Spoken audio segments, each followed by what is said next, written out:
Mike, I don't know if you know this statistically, you might be on top of it, you may not be, that this is the first time that Adelaide have won 4 out of their first 7 games in 10 years. It's only happened actually 3 times. I was not aware of that.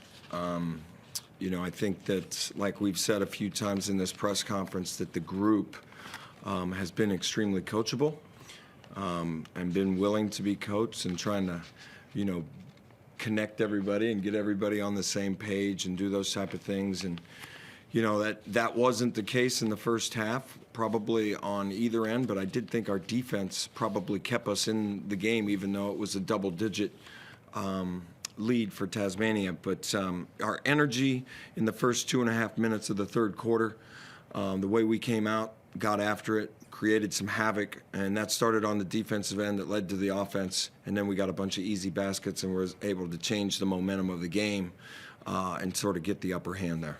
So from a technical perspective in that third quarter, did you see something different defensively from your group? Because there's quite a few people that have been looking to see that from your team. Yeah, well, I thought that there wasn't any sense of panic in the locker room at halftime. I thought the guys knew exactly what happened. I tried to clarify some things on what I thought too, but there was a willingness to get out there and, really kind of play Sixer basketball and the style that we've been trying to get to. And I thought that, our energy and attention to detail to start the third quarter was the complete difference of the game. And you must have been really pleased with the fact that you had both imports, Kendrick and obviously Montrez, to be able to fire together. But not only that you got Jarrell Martin through the first game as well.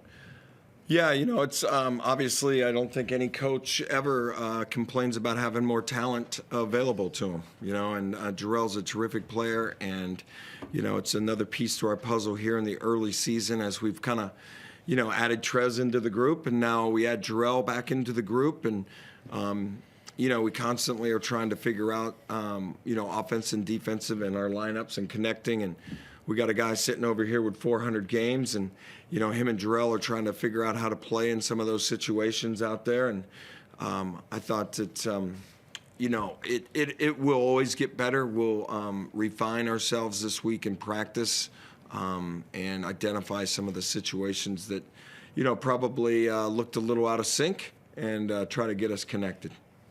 And Jason and Louis, of course, welcome as well. It's fantastic to see that this is your 400th game today, and it's been quite a career for you yourself. I mean, what's the overwhelming emotion first up on playing 400 today? I'm glad we won. I'm glad the week's over in a way, but I'm also extremely grateful. It's always an emotional week when you hear, for me, from so many players and people that have been around me.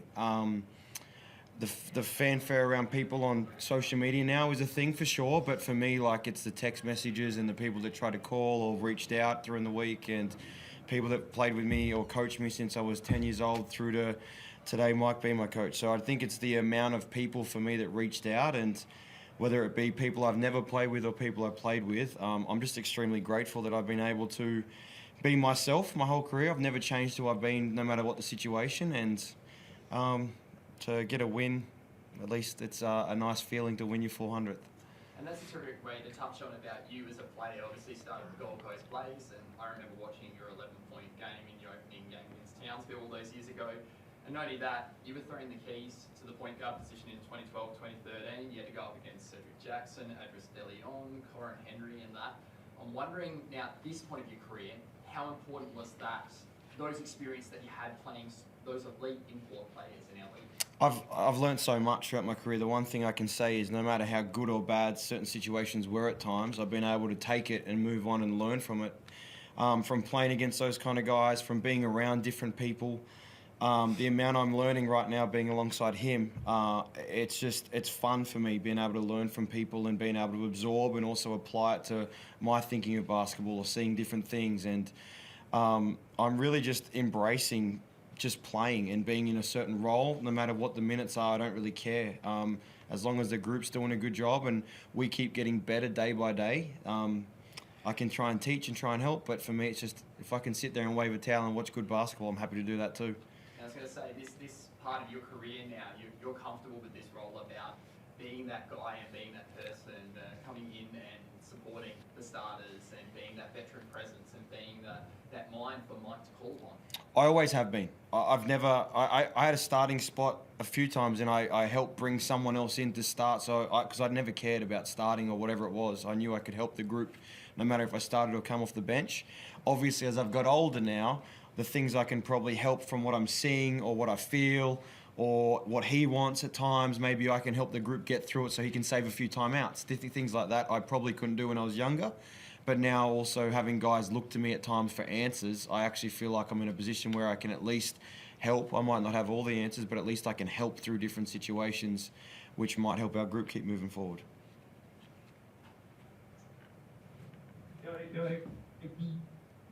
Yeah, Jace, congratulations. I remember talking to you when you were preparing for that first season, not long after your car accident. So we've been doing this for a long time. You mentioned hearing from a lot of people this week. I mean, you can answer this however you like. Maybe you do want to single somebody out, or maybe you don't. Is there anyone you were surprised to hear from this week, or anyone you were especially happy to hear from? I couldn't even start. It's like the question I've been asked all week: who's the favourite player I've ever played with? It starts from like guys like Steve Hall, who was playing with the Razorbacks in their first ever season when I was 7 years old, and I played with him in my first season. Wertho, Anthony Petrie was obviously here today, Adam Gibson. There's been a whole heap of guys throughout my whole career that I've heard from. And as I said, that's the overwhelming part for me. I'm really just glad that even through my career, I'm at the point now where I can actually appreciate and be proud of myself for the things I've done. Yeah, there's been times where I've been really disappointed or thought I should have played better, but I've never allowed that to take away from who I have been as a person and who I have been as a teammate. So I think for me to hear from so many people, and when I say so many, I had to stop. I put my phone away today because it was too much. I'll get to that when I can get my phone back off him. But those feelings, I guess, are something to be proud of, and I'm at the point now where I can actually appreciate a little bit, where years ago I probably tried to avoid thinking about it too much. What about sharing it with your family as well? We saw your dad here on the TV broadcast, so your family was in the building, and now you've got your son here with you as well. I mean, how special is it to share it with them? Yeah, it's awesome. I will take note that I think that might be the first time they've ever got my dad to do an interview, even when he was the GM of basketball at the Razorbacks. I was shocked when I saw him standing behind the bench. So that's credit to Case. But obviously I've got my own crew now. He's starting to understand basketball and love it for his own reasons. But it's just when you've got good people, and even our group, like I can talk about my family, and I spoke a lot about Mike this week, but when you've got a collective group like we've had, and yeah, we've got some personalities and we're going to have some nights where we've got to figure some stuff out, but that's part of the journey you want to be on, where you've got to figure it out. And so to be able to share it with my family, my teammates did an excellent job this week of trying to pump it up as I was trying to belittle it a little bit, but I've just been really happy to share it with some great people this week, and to have my family and some of my best mates in town also means a lot to me.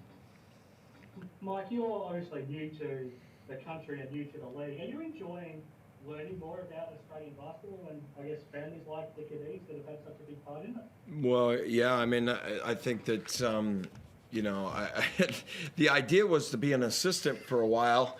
I was going to, come over here and be an assistant and kind of learn the league, and sort of things changed quickly on that role, which everybody knows. But the guys like Jace and DJ and Ice and Sunday have been invaluable resources for me, and my coaching staff too. I'm trying to gather information on style of play, personnel, how we travel, when we practice, how we do it.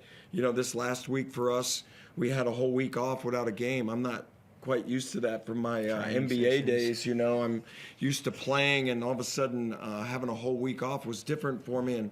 And maybe we didn't get it right the way we played the first half, but we'll try to switch some things up. And that's where I grab my veteran guys, and I kind of put my arms around them a little bit, and I'm like, hey, what works for us to get us to be ready to play Friday night.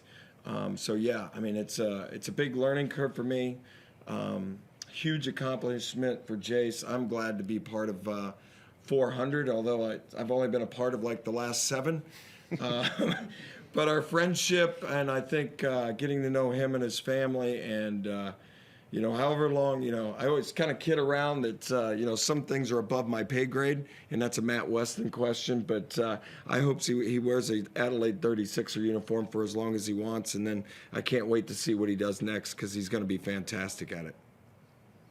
Just on the game, there are times, and with this big lineup you've got, there's going to be times where opposition teams just can't match up with your side. There are times where Montrez tonight was just dominant and unstoppable. How much did you like the signs of that, where what he was able to do when he was so aggressive?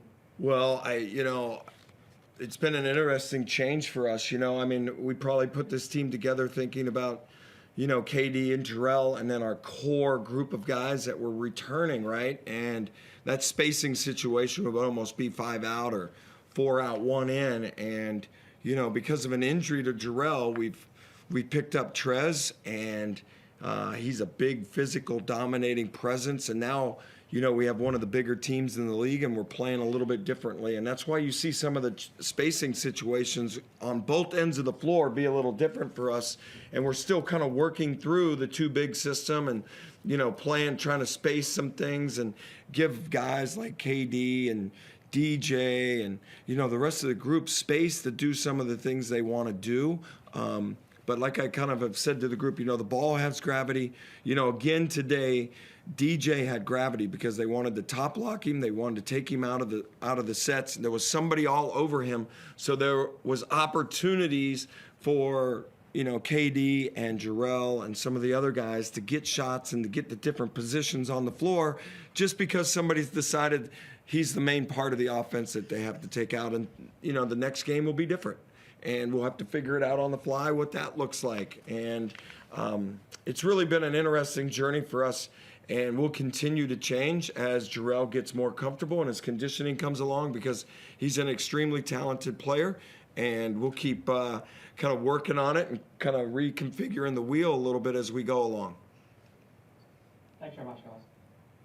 All good. That's it, Louis. That's all it is, mate.